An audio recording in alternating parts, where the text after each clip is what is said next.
विश्वं दर्पणदृश्यमाननगरे तुल्यं निजान्तर्गतं पश्यन्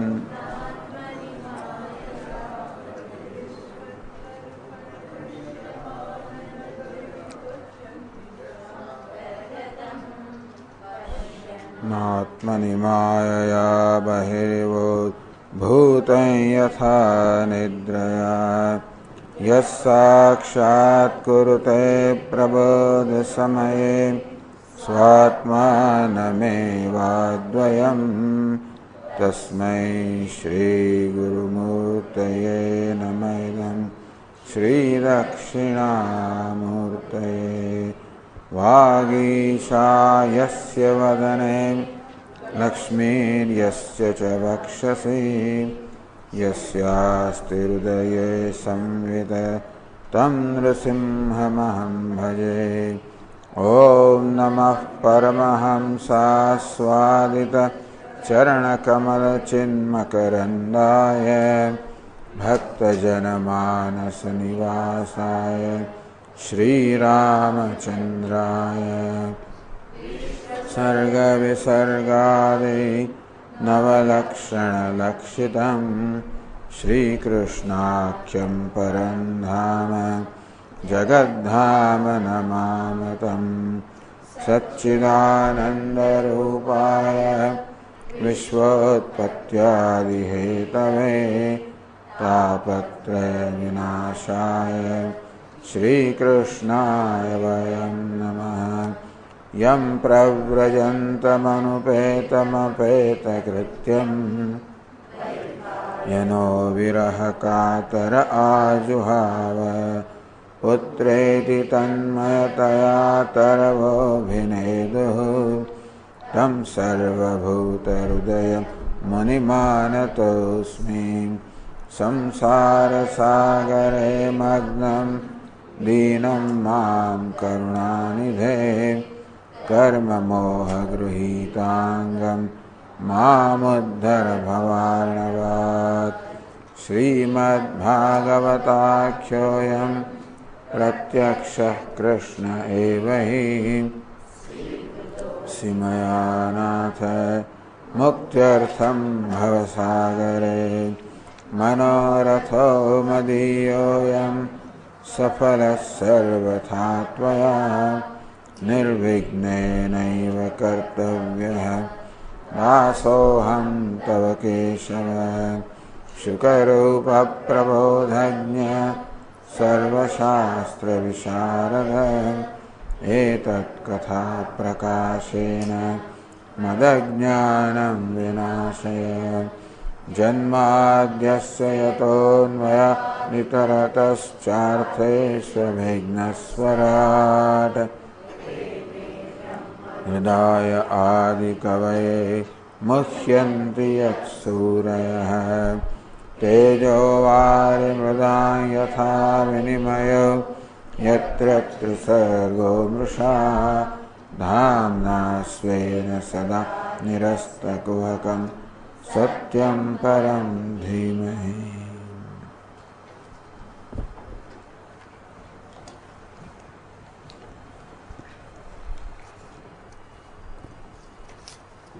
ભગવાને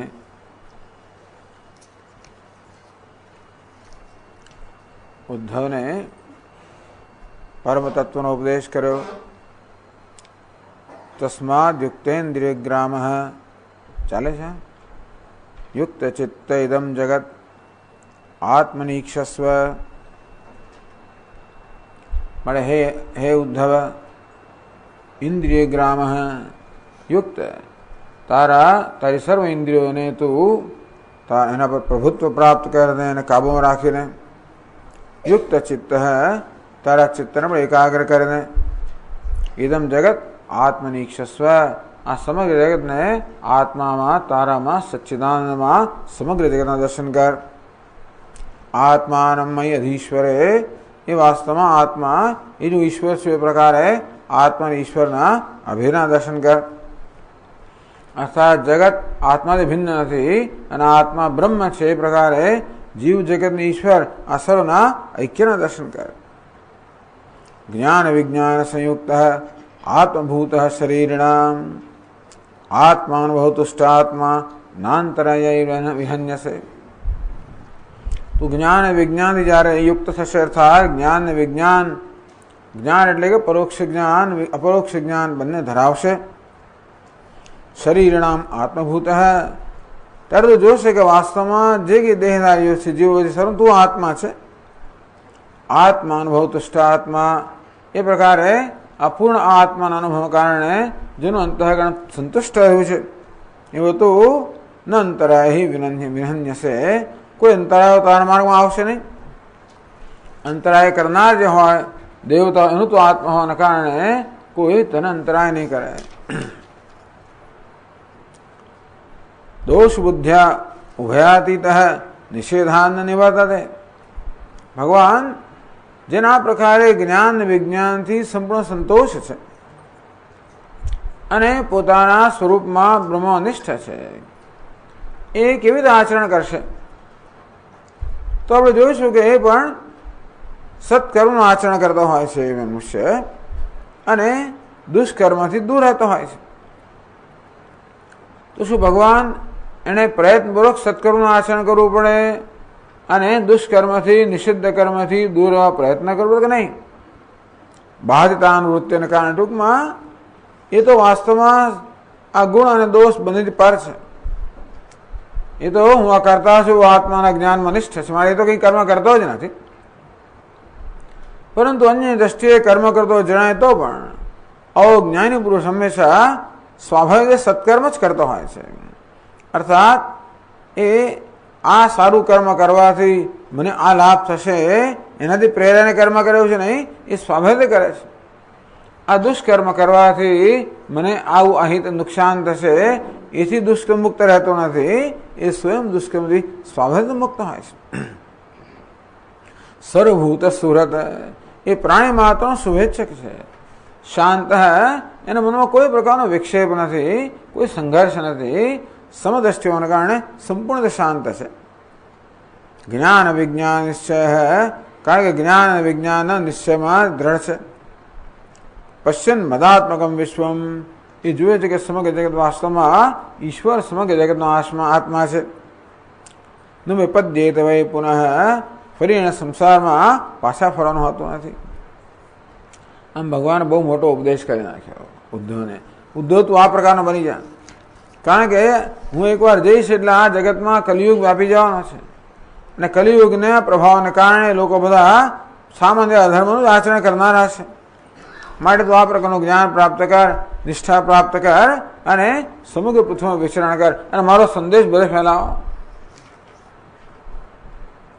હવે આ પ્રકારે ભગવાને જ્યારે કહ્યું ત્યારે આગળ સુખદેવજી કહે છે, તો 72 પાના પર 13મા શ્લોકથી કહે છે.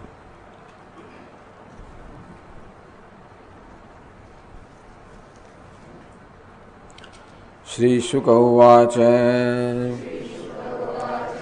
ઇત્યાદિષ્ટો ભગવતા મહાભાગવતો નૃપ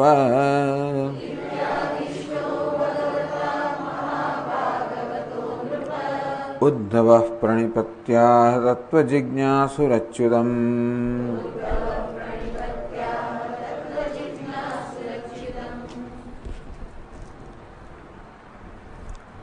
આ પ્રકારે હે નૃપ સુખદેવજી પરીક્ષિત રાજાને કહે છે કે હે પરીક્ષિત, ઇતિ આ પ્રકારે ભગવતા આદિષ્ટ ભગવાને જ્યારે ઉદ્ધવને આ પ્રકારનો ઉપદેશ કર્યો અર્થાત પરમાર્થ તત્વનો ઉપદેશ કર્યો, એ તત્વમાં નિષ્ઠ મહાત્મા હોય એનું આચરણ કેવું હોય એનો પણ ઉપદેશ કર્યો.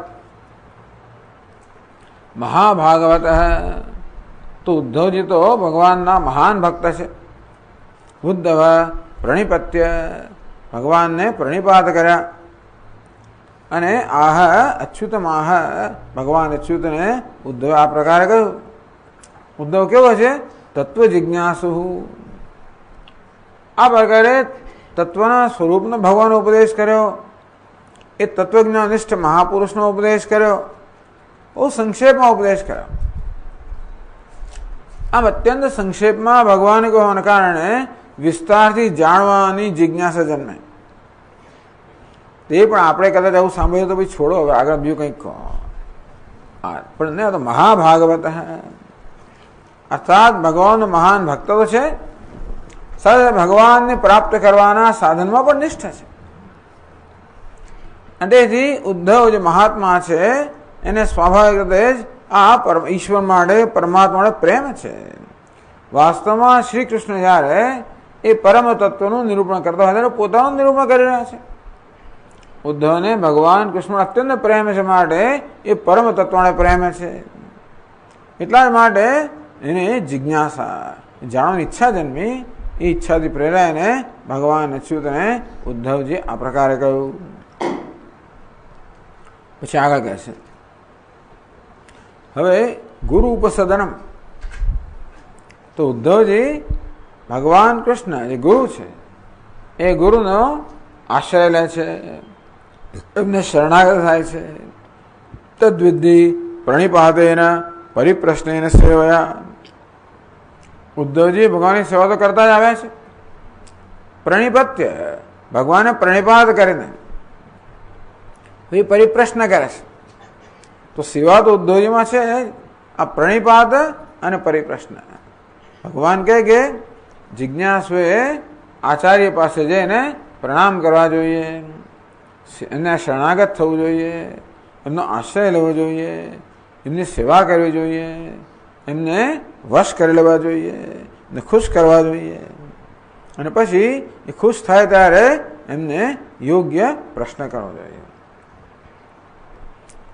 તો આમ તો ગુરુઓને ખુશ થવા જોઈએ શું? માત્ર આ શિષ્યમાં જિજ્ઞાસા છે, બસ એ જોઈએ કે એને જાણવાની ઈચ્છા છે, સાચી ઈચ્છા છે, પ્રામાણિક ઈચ્છા છે, એટલું પૂરતું છે. આમ જોવા જઈએ તો આ મહાત્માઓ ઉપદેશ કરવા માટે જાણે કે ઉત્સુક હોય જ છે, પણ એમને કોઈ અધિકારી શિષ્ય મળવો જોઈએ. અને તેથી જે જિજ્ઞાસુ આવેલો હોય એ પોતાના અધિકારીનું પ્રદર્શન કરે એટલે ગુરુજી ખુશ થઈ જ જાય. એ બધી વસ્તુ આપણને જોવા મળશે કે કેવી રીતે ઉદ્ધવજી ભગવાનને પ્રાર્થના કરે છે, પરિપ્રશ્ન કરે છે, પોતાનું અધિકારીત્વ છે એનું પ્રદર્શન કરે છે, ભગવાન એ પ્રકાર ખુશ કરે છે.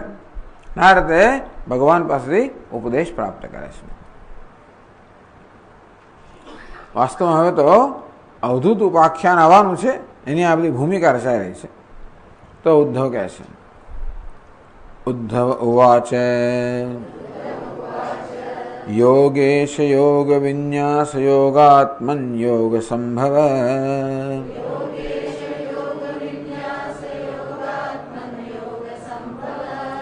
નિશ્રેયસાય મે પ્રોક્તસ્ત્યાગ સંન્યાસ લક્ષણ.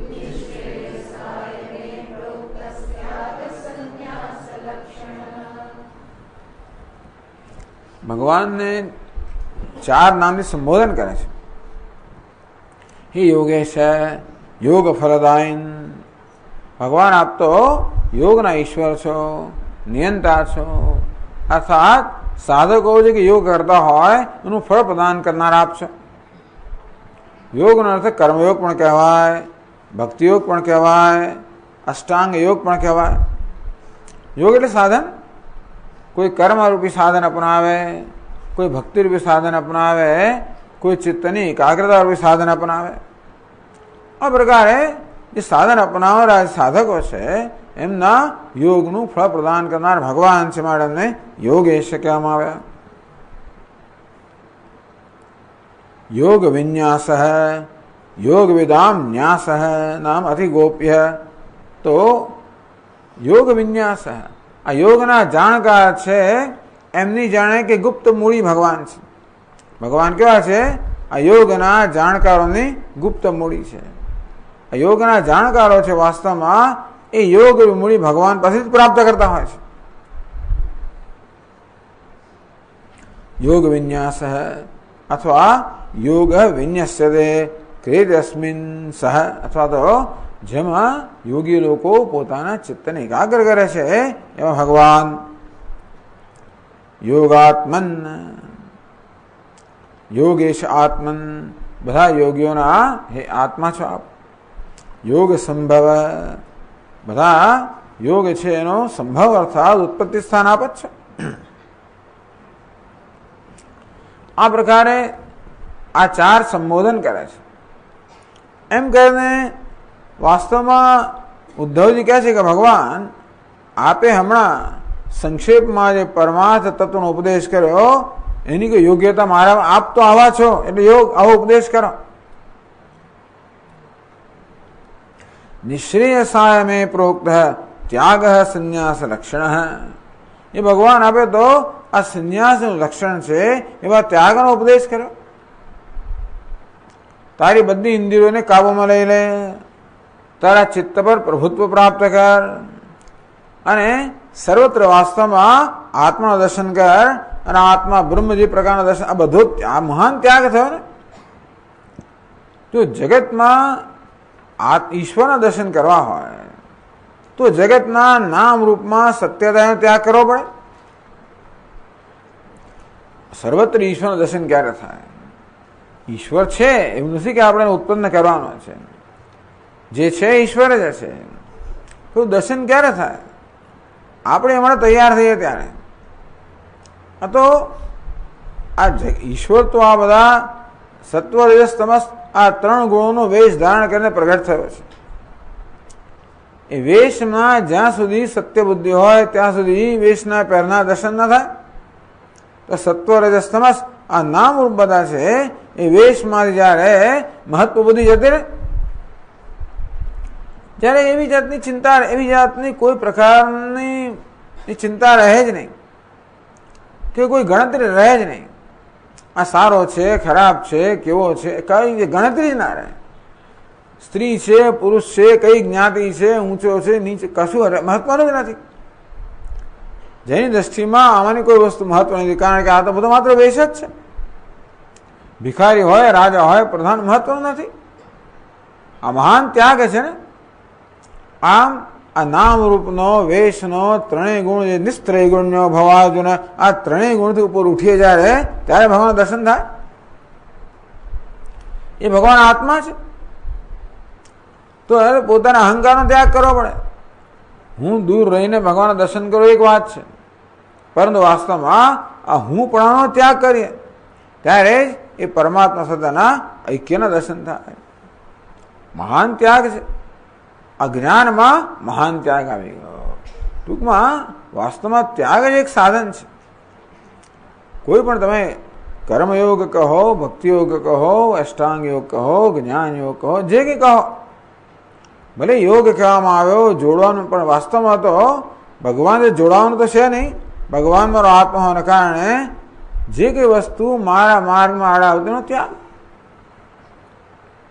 અને સંન્યાસ લક્ષણ સમ્યક ન્યાસ, એ પ્રકારનો ત્યાગ નિશ્રેયસાય સંન્યાસ લક્ષણ અપ્રત્યાપત્તિ રૂપ. એવો ત્યાગ, સંન્યાસનું લક્ષણ એવો ત્યાગ. સમ્યક ન્યાસ સંન્યાસ, એવી જાતનો ત્યાગ એ વળી પછી પાછું લેવું ના પડે. એકવાર ગયું એટલે ગયું, છૂટું એટલે છૂટું, એ પ્રકારનો ત્યાગ.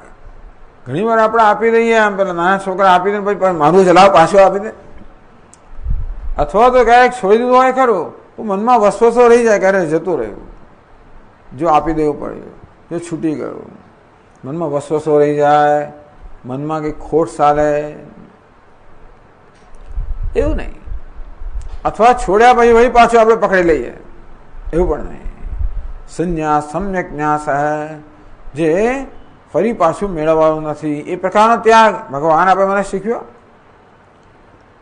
આમ જો જ્યાં મોટો ત્યાગની વાત કરવામાં આવી, એમાં ધન સંપત્તિનો ત્યાગ તો કશું જ નથી ને. એ બધું છોડી દેવાય, પણ રાગ દ્વેષ છોડવા, મમકાર છોડવો, આસક્તિ છોડવી, અહંકાર છોડવો, અજ્ઞાન બધું છોડવાનું. એટલે આ જે ભૌતિક વસ્તુનો ત્યાગ છે એ તો બહુ પ્રારંભિક ત્યાગ છે, પરંતુ છેવટે જે ત્યાગ કરવાનો પોતાની જાતનો ત્યાગ કરવાનો સંપૂર્ણ રીતે.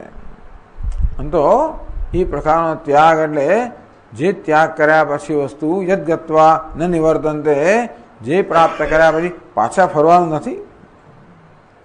એ જાણીને ત્યાગ કરવાનો કે ગયું હવે આજે છોડવું છે, ફરી હવે પાછું મેળવવાનું નથી. નિશ્રેયસાય મેં, ભગવાન મારા નિશ્રેયસ માટે, મારા કલ્યાણ માટે સંન્યાસનું લક્ષણ છે એવા ત્યાગનો આપે ઉપદેશ કર્યો. આપે તો આવો મોટો ઉપદેશ કેમ ભગવાન કરી નાખ્યો?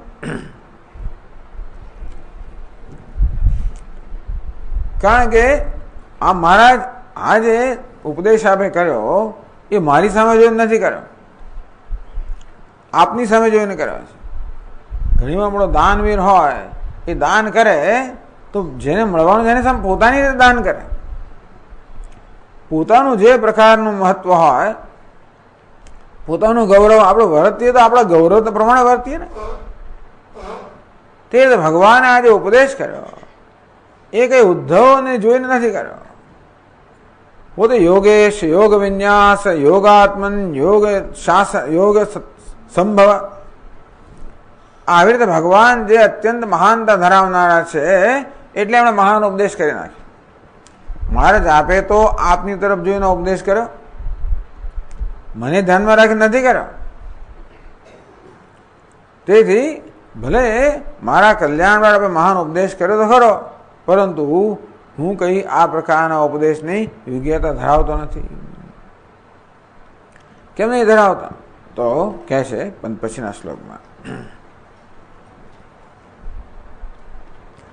ત્યાગોયમ દુષ્કરો ભૂમન કામાનામ વિષયાત્મભિઃ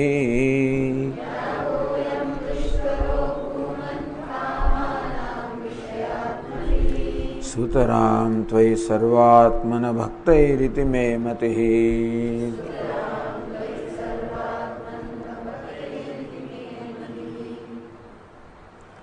હે ભૂમન, હે બ્રહ્મ, હે પરમાત્મા, अयम त्याग दुष्कर है. आ त्याग दुष्कर है अर्थात कर्तुम अशक्य है. दुष्शब्द है निषेध है.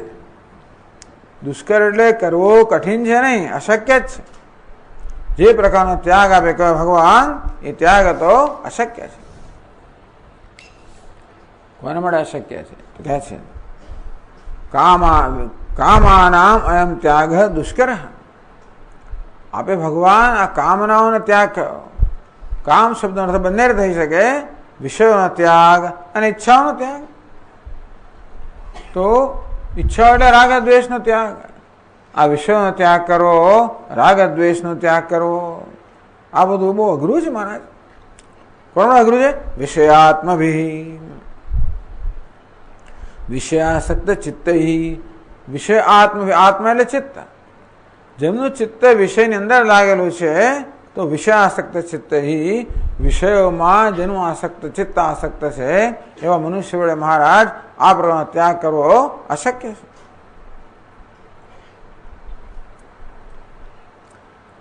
પછી કહે છે માયાધિપતે ત કૃપયા ત ભક્તૈ કદાચિત સત્યાગ સુકરો ભવેદપી.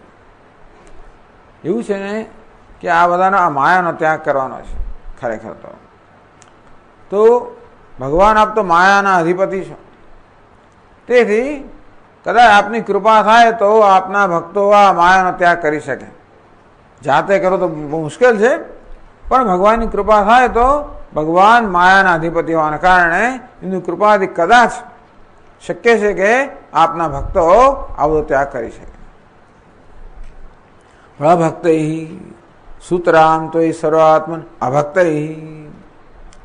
મારા ભગવાન જે આપ તો સર્વાત્મન, એટલે એક વસ્તુ એવી છે કે સર્વાત્મન એ સંબોધન છે. ભગવાન જે આપ સર્વના આત્મા છો, અથવા ત્વયી એટલે સર્વાત્મની. તો ચાલો આપણે આ પ્રયોગ માની લઈએ, આપ જે સર્વના આત્મા છે એવા આપનામાં આ પ્રકારનો ત્યાગ અભક્ત. ભગવાન જે આપના ભક્તો નથી, જે આપનાથી વિમુખ છે, એમના વડે તો આ ત્યાગ કરવો અશક્ય છે. એટલે કહેવામાં આવ્યું કે તો જગતનો ત્યાગ થઈ શકે જ્યારે આપણામાં ભગવાન માટેનો સ્નેહ હોય ત્યારે. મનને ક્યાંક તો વળગણ જોઈએ જ. એટલે જગતની આસક્તિનો તો ત્યાગ થાય જ્યારે ભગવાનમાં આસક્તિ હોય. મન તો એવું છે ને ક્યાંક તો આસક્ત હોવું જ જોઈએ. મનનો સ્વભાવ જ છે. બધું જગત છોડી દીધું અને ભગવાનમાં આસક્ત તો આપણે તો ક્યાંય ના રહીએ. એટલે જે ભગવાનના ભક્તો હોય એ તો તેને ભગવાનનો આશ્રય લઈને આ જગતનો ત્યાગ, કારણ કે જેને ભગવાનનો રસ પ્રાપ્ત થાય છે એને પછી ધીમે ધીમે આ વિષયોના રસમાં રસ રહેતો નથી. અભક્ત પણ જે ભગવાનના ભક્તો નથી, જે ભગવાનથી વિમુખ છે, અર્થાત જેને ભગવાનમાં રસ નથી આવતો, ભગવાનના ભજનમાં, શ્રવણમાં, કીર્તનમાં વગેરેમાં રસ ન આવતો હોય, કશોક તો રસ મનને જોઈએ ને, તો આ વિષયનો રસ તો જ આપણે છોડી શકીએ ને. તો એવા અર્થાત જે લોકો માત્ર વિષયોના રસમાં જ આસક્ત છે, જેમને આ ઈશ્વરમાં કોઈ પ્રકારનો રસ જન્મતો નથી, એવા આપણે તો ભગવાન આપે કહ્યો એ ત્યાગ અશક્ય છે. ભલે ને એમને અશક્ય તારે શું ભાઈ. એટલે હવે ઉદ્ધવ પોતાની વાત કરે છે. સોહમ મમાહમિતિ મૂઢમતિર્વિગાઢ હૈ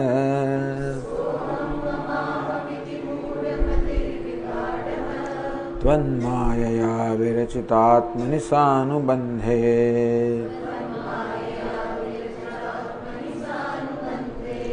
તત્વંજસા નિગદિતં ભવતા યથાહમ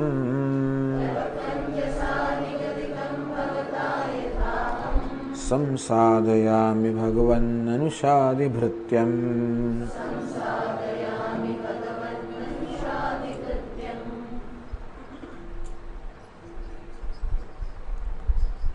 સોહમ એવો હું, યમ પ્રીત્વા ત્યાગ આદિ ઉપદિષ્ટમ, ભગવાન એવો હું જેના પ્રત્યે આપે આ સંન્યાસ લક્ષણ ત્યાગનો ઉપદેશ કર્યો એવો હું.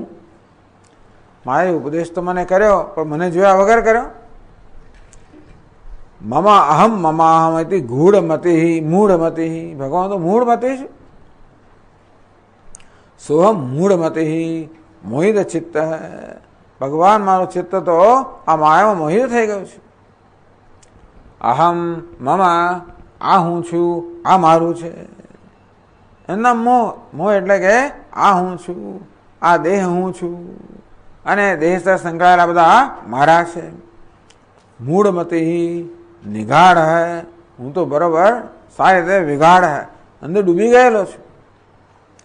ત્વન માયા વિરચિતાત્મનિ સાનુબંધે, મારે આપની માયા છે ને એની વિવિધ રચનાઓ કરેલી છે. આ દેહની રચના કરી છે. વિરચિતે આત્મને, ભગવાન આપની માયાએ રચેલો આ દેહ છે, એ દેહની અંદર આ હું છું, આ મારો છે.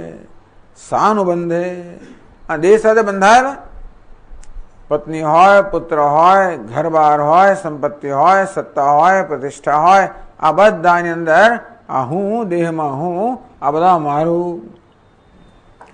આ પ્રકારે મહારાજ આપની માયા જે બધું રચેલું છે એમાં હું તો ડૂબી ગયેલો છું મૂળમાંથી, કારણ કે હું તો મારી મતિમાં તો અજ્ઞાન છવાયેલું, તેથી આ બધામાં હું તો રચ્યો પચ્યો રહ્યો છું. આવો હું છું. આપે આ ત્યાગનો ઉપદેશ કર્યો જે અશક્ય છે ને, ક્યાં ભાઈ સ્વયં દુષ્કરો ભૂમન કામાનામ, આ કામનો ત્યાગ કરવો તો અશક્ય છે અને મારા માટે અશક્ય છે. જેના માટે અશક્ય એવો હું છું, જેને તમે મહાન ત્યાગનો ઉપદેશ કરો, એ તો હું તો આવો છું. તો શું કરવું? તો કહે છે તત્તુ અંજસા નિગદિતમ ભવતા યથાહમ.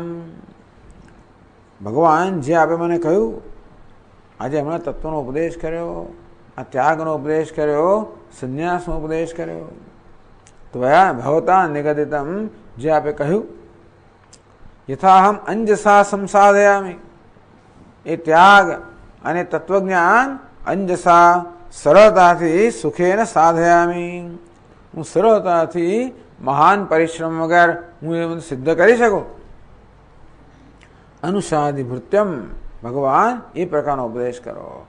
હમણાં જ આપણે ઉપદેશ કરો એવું નહીં, એવો ઉપદેશ કરો જેથી હું જે મૂઢમતી છું અને આ બધામાં વળગેલો છું, એ પણ એ પ્રકારનો ત્યાગ સરળતાથી સિદ્ધ કરી શકું, એ પ્રકારનો ઉપદેશ આપ કરો. અનુસાદી શિક્ષા, આપ મને શિક્ષણ આપો, ઉપદેશ કરો. સાંભળે કર્યું ભૃત્યમ, મહારાજ હું આપનો ભૃત્ય છું, આપનો સેવક છું, એટલે બીજી કોઈ યોગ્યતા ભલે ના ધરાવતા હો, સાંભળે તેનો ઉપદેશ કરો. ભાઈ ભગવાન આપનો સેવક છું, એના માટે આપ મને ઉપદેશ કરો. અને ફરી આવું ના કહેશો, આવી રીતે ના કહેશો, એવી રીતે કહો જેથી આ મારા મૂળમતી પણ સરળતાથી આ ત્યાગ કરી શકે, સરળતાથી તત્વને સમજી શકે, એ પ્રકારે ઉપદેશ કરો.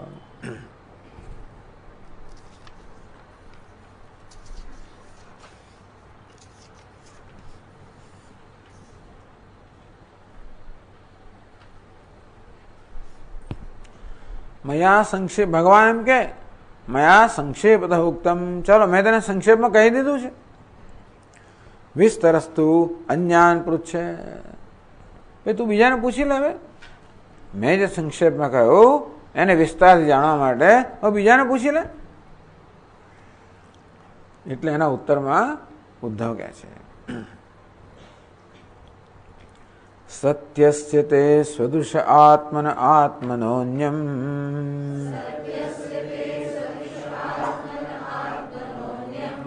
વક્તારમીશ વિબુધેષ્વપી નાનુચક્ષે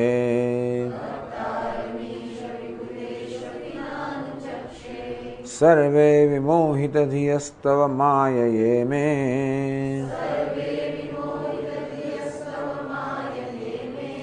બ્રહ્માદયસ્તનુભૃતો બહિરર્થભાવાઃ.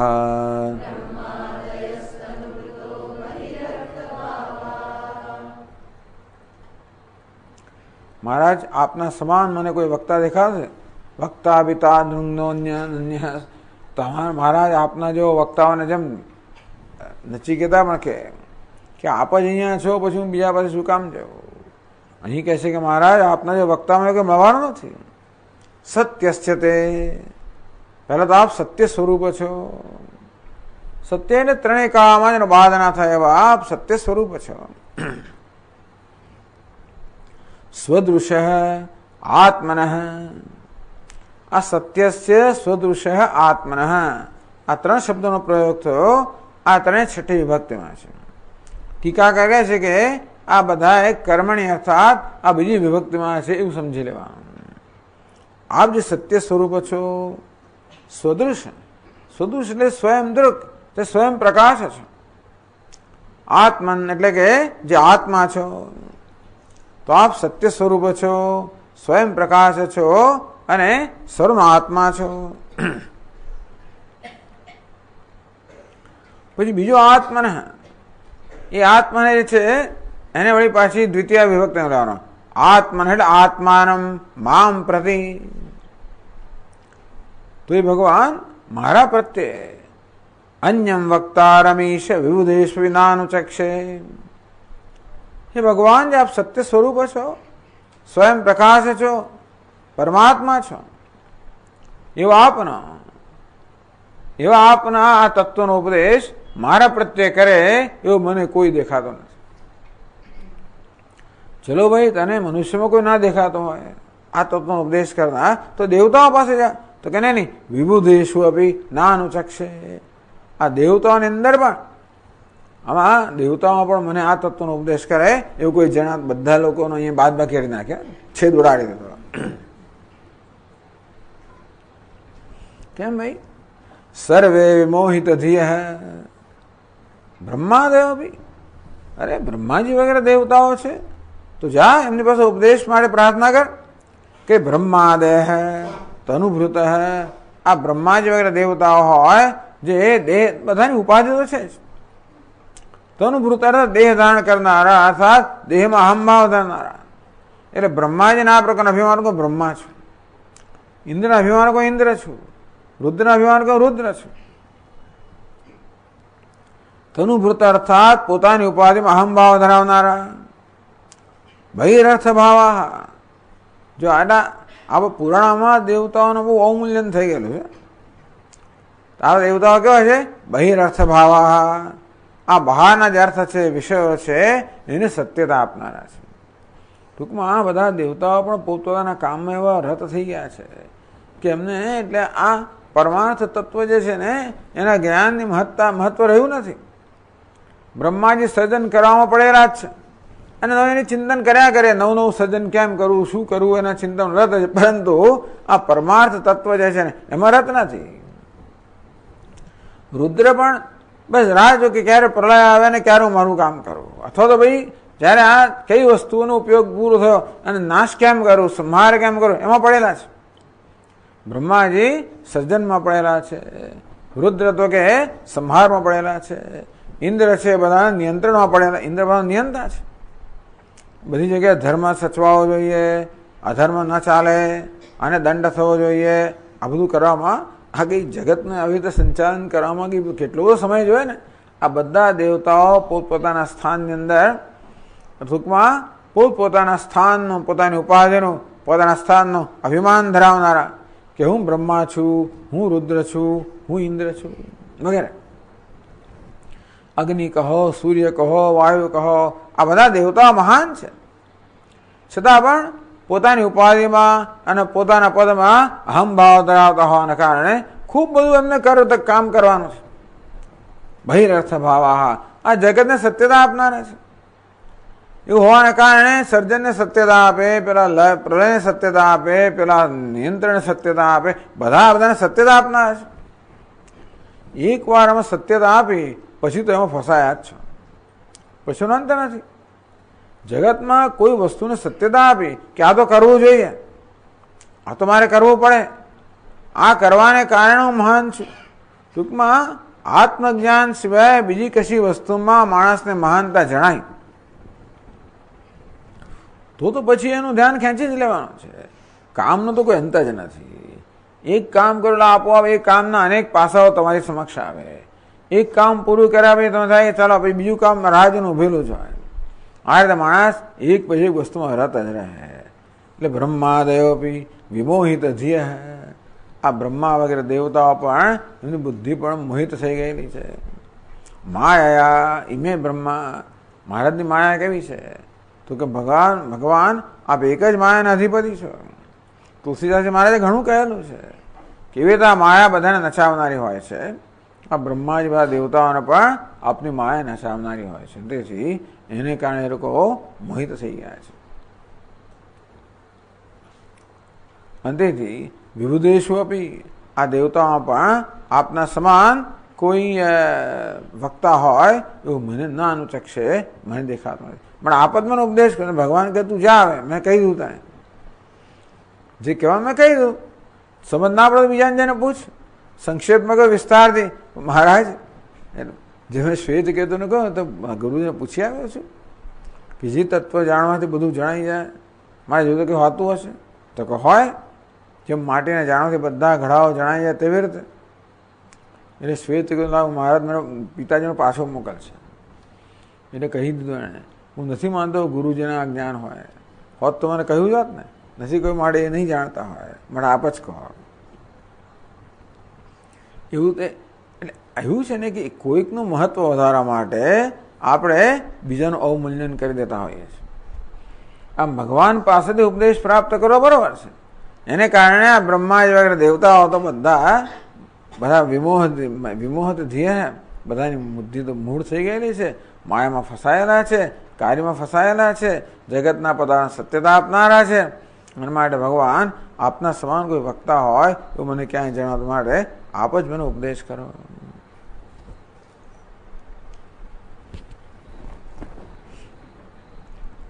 તો એ કહે છે કે બીજા બધા કેમ ઉપદેશ કરવામાં યોગ્યતા નથી ધરાવતા. કેચિત દુઃખશીલા ભવંતી, કેટલાક લોકો બીજા દુઃખી હોય છે.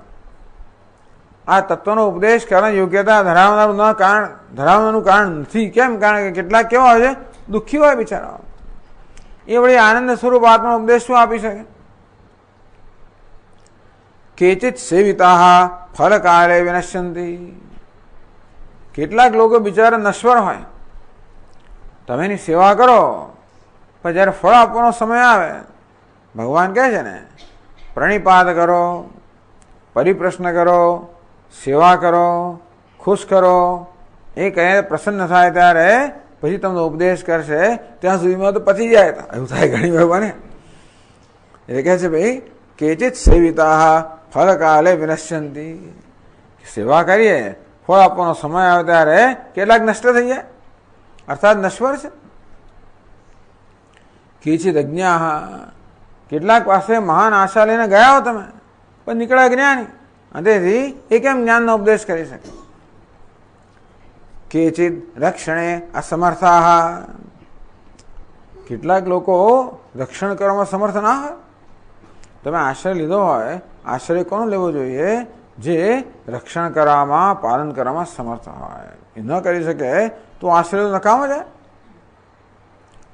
કેચિત્તુ સ્થાનાત ભ્રષ્ટા, કેટલાક લોકો પોતાના સ્થાનથી, પદવીથી ભ્રષ્ટ થઈ ગયા હોય.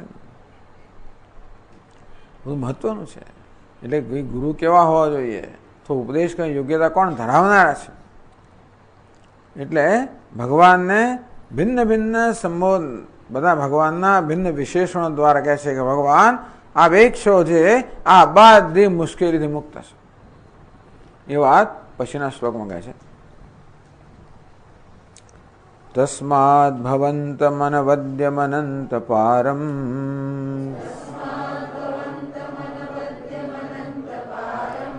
સર્વજ્ઞમીશ્વરમકુંઠ વિકુંઠધિષ્ણ્યમ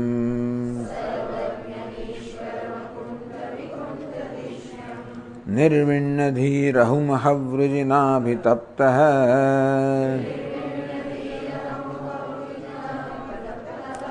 નારાયણં નરસખં શરણં પ્રપદ્યે.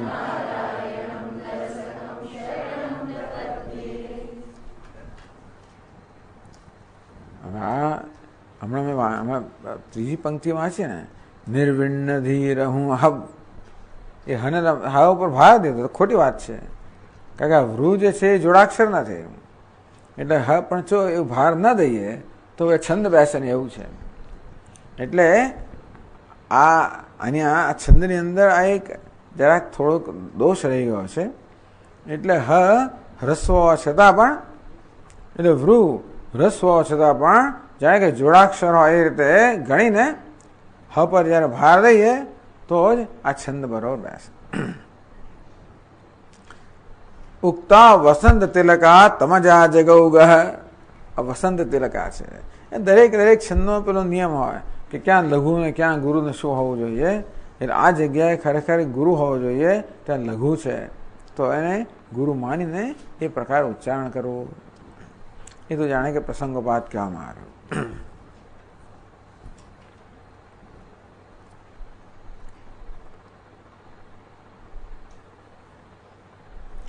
યતઃ અન્યત્ર વક્તાયવ ન લભ્યતે તસ્માત તે કારણથી. કયા કારણ કે ભગવાન આપના જો વક્તા, ક્યાં તત્વનો વક્તા બીજે ક્યાંય છે નહીં. મનુષ્યની વાત તો જવા દો, દેવતાઓ પણ નથી. તેથી તસ્માત તે કારણથી ભવંતમ અનવદ્યમ અનંતપારમ સર્વજ્ઞમ ઈશ્વરમ અકુંઠ વિકુંઠ ધિષ્ણ્યમ. 5 વસ્તુ કહેવામાં આવે. અનવદ્યમ, અનવદ્ય ભગવાન નિર્દોષ છે. નિર્દોષ છે, નિર્ગુણ છે. આમ કોઈ દોષ ન હોવાના કારણે કોઈ પ્રકારનું દુઃખ નથી. દુઃખ ક્યારે હોય? દોષ હોય ત્યારે. દોષ હોય તો કંઈક પાપ થઈ જાય અને તો પછી આપણને કંઈક દુઃખ પ્રાપ્ત થાય. ભગવાન આપ એક જ નિર્દોષ છે, બાકી બધામાં કશા ને કશા દોષ તો હોય છે. દેવતાઓની અંદર પણ ટૂંકમાં એક તો આ બધા આપણા શરીરમાં અહમભાવ ધરાવવો, એને કારણે અહમ હોવું, હું કંઈક છું એ પ્રકારનો એક વહેમ ધરાવવો, આ જ મોટો દોષ છે ને. એ અહંકારથી પ્રેરાઈને પછી એમાંથી રાગ દ્વેષ જન્મવાના જ. એ અહંકારને સંતોષ છે, એના પ્રત્યે રાગ, એનો વિરોધ કરવા દ્વેષ જન્મવાનો જ. એ કામમાંથી ક્રોધ જન્મે, લોભ જન્મે થવાનું. એ પ્રકારે દેવતાઓનું નિરૂપણ થયું છે આ બધા પુરાણોની અંદર. ઇન્દ્ર પણ હંમેશા પોતાની પદવી માટે ચિંતિત હોય અને બ્રહ્માજી રડરમસ કરીને જાય એમને બચાવો વગેરે. બધા દેવતાઓને આ પ્રકારે ચિતરેલા છે. તેથી બધા દેવ દુઃખી છે બિચારા, દુઃખશીલા. બધા દેવતાઓ દુઃખી થઈ જાય છે. બ્રહ્માજી પણ, શિવજી દુઃખી થઈ ગયા, પાર્વતીજીએ તો કંઈક અગ્નિ પ્રવેશ કર્યો, બીજા દુઃખી થઈ ગયા. ક્યાં સુધી ફર્યા કરતા હતા. ઇન્દ્ર દુઃખી થઈ ગયો, કે એને એનું સ્થાન જોતું રહ્યું, એને શાપ મળી ગયો. બધાને શાપ મળેલા છે, બધાને. તેથી દુઃખશીલ, હા, દુઃખી થવા યોગ્ય છે. આપ કેવા છો? નિર્દોષ છો, નિર્ગુણ છો, માટે આપ હંમેશા આનંદ સ્વરૂપ છો. અને તેથી આ તત્વનો ઉપદેશ કરવા માટે યોગ્ય છે. અનંત પારમ, આપ અનંત પાર છો. અનંત અર્થાત કાળની મર્યાદા પર, અને પાર એટલે દેશની મર્યાદા પર. આપ તો દેશ અને કાળ બધી મર્યાદા પર છો. તેથી આપ હંમેશા હશો જ, એમાં આપણે ખાતરી છે. બીજું કોઈ પર આપણે એટલો વિશ્વાસ ના મૂકી શકીએ કે હંમેશા હશે જ હશે. ક્યારેક કોણ પડી જાય કશું કહેવાય નહીં. તેથી આપણે ગમે એવી આશા રાખી હોય, ઘણી સેવા બધું કર્યું હોય, પછી દેશમાં કાળમાં બધા મર્યાદિત હોય. આપ તો ભગવાન દેશ કાળની મર્યાદિત પર એવું કોઈ છે નહીં. સર્વજ્ઞમ, આપ તો જ્ઞાન સ્વરૂપ છો. સર્વજ્ઞ, સર્વને જાણનાર છો. એટલા જ માટે તત્વ સ્વરૂપ છો, તત્વને જાણનારા છો. અને એટલા જ માટે તત્વનો ઉપદેશ કરવાની યોગ્યતા ધરાવનાર બીજું કોઈ સર્વજ્ઞ નથી. ઈશ્વરમ, કહ્યું ને, બીજા ઈશ્વર એટલે જે સમર્થ છે. ઈશ્વર એટલે સમર્થ. શું કરો? આપ તો જગતનું સર્જન, પાલન, લય કરવા સમર્થ છો. તો ઉપરાંત કરતું અકર્તું અન્યથા કરતું, જે કરવું એ કરો, ના કરો એ ના કરો, અને જેમ કરો એમ, એ પ્રકારનું સામર્થ્ય આપ ધરાવો. બીજા કોઈ ના ધરાવે. બીજા બધા તો ઈશ્વરના નિયંત્રણમાં હોય. એ ભગવાન કહે છે સ્વતંત્ર છે, અને હોવાને કારણે એ પ્રકારનું સામર્થ્ય આપ ઈશ્વર છો. એટલે આપનું જો શરણ લીધું હોય તો કોઈને ક્યારેય નિરાશા ન જન્મે. નહીં તો શું છે, આપણે કોઈનો આશ્રય તો લીધો અને એ જ પછી બીજાનો આશ્રય વાળો નીકળે, એવું બને. તેથી આપણે કોઈની પાસે ડોનેશન માગો છે ને પછી બીજા પાસે માગતો હોય, એવું નહીં. આ સમર્થ છો. તેથી આશ્રિતનું રક્ષણ કરવા સમર્થ છે. પછી અવિકુંઠ ધૃષ્ણ્યમ, ધૃષ્ણ એટલે સ્થાન. અવિકુંઠ અકુંઠ, વિકુંઠ લોક. એક બે થાય. ભગવાન વૈકુંઠ આપનું સ્થાન છે, એમાંથી ક્યારે પણ આપ ચ્યુત થનાર નથી. અથવા આપનું જે સ્વરૂપ છે, આપનું જે સ્વરૂપ છે ક્યારે આપ ચ્યુત થનાર નથી.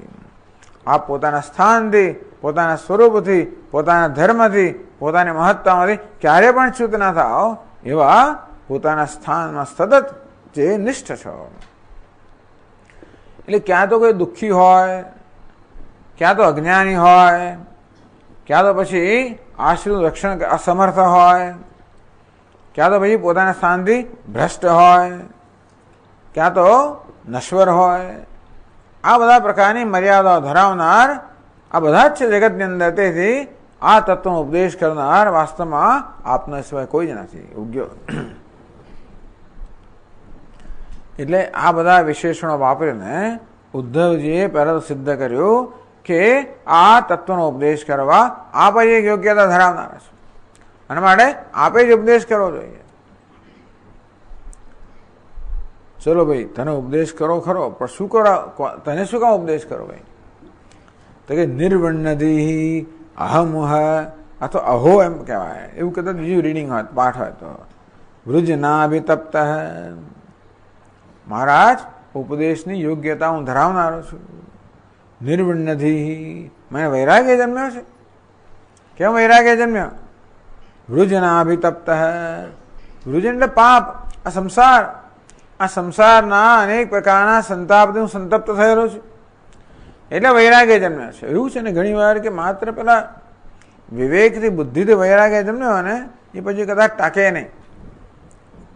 દુનિયામાં બધા આ બધું નશ્વર છે ને આ બધું મિથ્યા છે ને એ બધું બરોબર છે, પણ એનો જ્યારે અનુભવ કર્યો ને ત્યારે જે થોડાક, જ્યારે આપણે અહીંયા આગળ દુનિયાની અંદર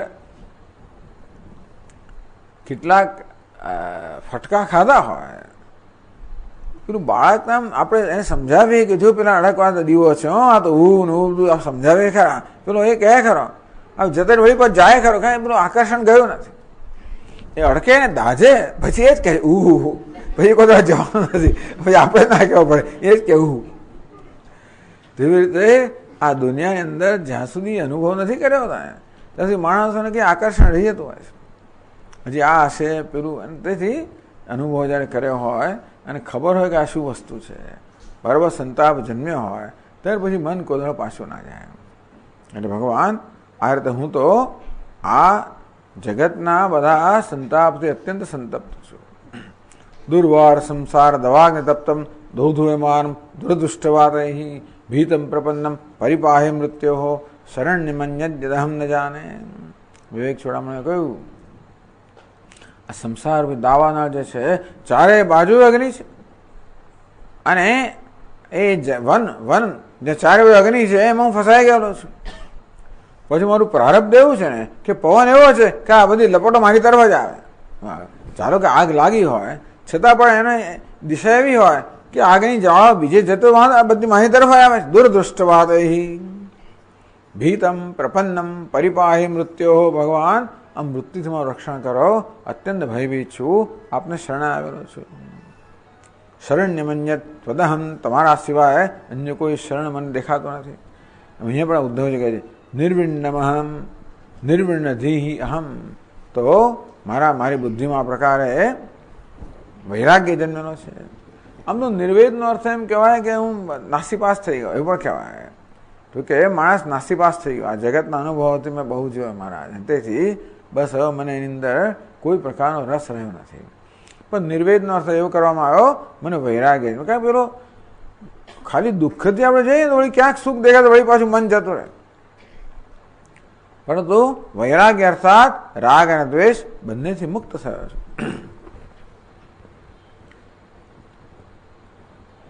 કેમ ભાઈ કહે છે કે વૃજનૈ દુઃખૈ અભિતપ્ત. એ પણ ખરેખર વિવેક જ છે. જે લોકોમાં વિવેક હોય એ લોકો જોયું કે આ દુનિયામાં બધે દુઃખ જ છે, સુખ નામની વસ્તુ બહુ ટૂંકમાં જેમ સ્વામીજી કે દુઃખમ દુઃખમ દુઃખમ દુઃખમ સુખમ દુઃખમ દુઃખમ, આ સુખના થોડા છાંટા આમ તેમ આવી જાય એમ કે આપણે જીવ રાખે અંદર. નહીં તો જેમ નરકમાં જાય ને પેલા કઢાયામાં તળે અને પછી થોડા અમૃતના છાંટા નાખે વળી પાછા તળે, એના જેવા સંસાર છે. માણસ જુએ તો ખરેખર અનેક પ્રકારનો આધ્યાત્મિક આદિ ભૌતિક આદિ દૈવિક અનેક પ્રકારના સંતાપો છે. આપણે શું કરીએ છીએ કે આ સંતાપોથી કોઈ રીતે એને ભાગી જઈએ અથવા તો એનો સામનો ન કરવડવા માટે કશામાં વ્યસ્ત રાખીએ. ભલે નોકરી ના હતો, ઘરમાં પેલું ટીવી જોયા કેમ કે એ વિચાર મારે ટૂંકમાં આ બધી વસ્તુનો સામનો ના કરે એમ કરીને મારી જાતને વ્યસ્ત રાખવું. બાકી જોવા જઈએ તો બધે સંતાપ જ છે. આમે જેને સુખ કહેવામાં આવે છે પણ વિવેક માટે દુઃખ જ છે. યોગશાસ્ત્ર કહે છે કે જે વિષયનું સુખ છે એનો વિચાર કરીને ખબર પડે કે આ દુઃખ જ છે. આ સુખ કયા પ્રકારનું પરિણામ લાવશે, કેવા સંસ્કાર જન્માવશે, કેવા કર્મ જન્માવશે, આ બધું વિચાર કરી ત્યારે જેને સુખ કહેવામાં આવે છે એ વિવેક મનુષ્ય માટે દુઃખ જ છે. વૃજનાભિતપ્ત. આ પ્રકારે આ દુઃખથી સંતપ્ત હું એ મારામાં વૈરાગ્ય જન્મેલો છે. નારાયણમ નરસખમ શરણમ પ્રપદ્યે. અને ભગવાનમાં જે અનુકંપા છે એનું થોડું આવાહન કરે છે. ભગવાન આપ નારાયણ છો, નરસખા છો. હું તો નર છું, જીવ છું, આપ સખા છો. સખા કોને કહેવાય?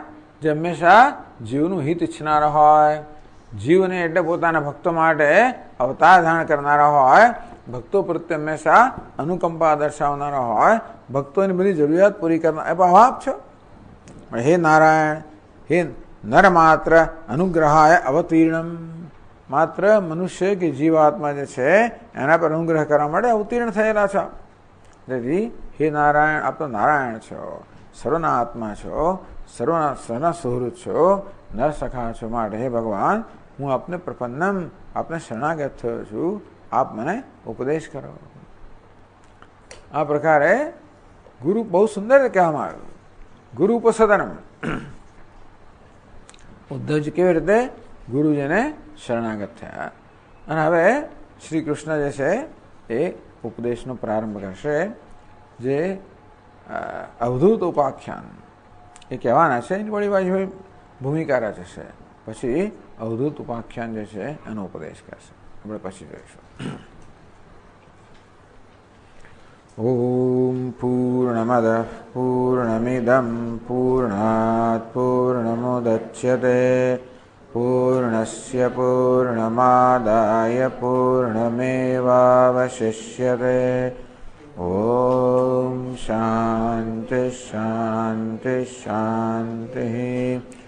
सच्चिदानन्दरूपाय विश्वोत्पत्त्यादिहेतवे तापत्रयविनाशाय श्रीकृष्णाय वयं नमः।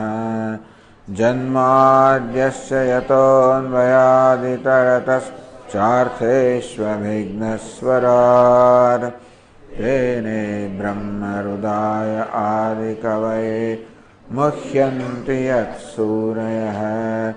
तेजो वारिमृदां यथा विनिमय यत्कृत्रिसर्गो मृषा धाम्ना स्वेन सदा निरस्तकुहकं सत्यं परं धीमहि।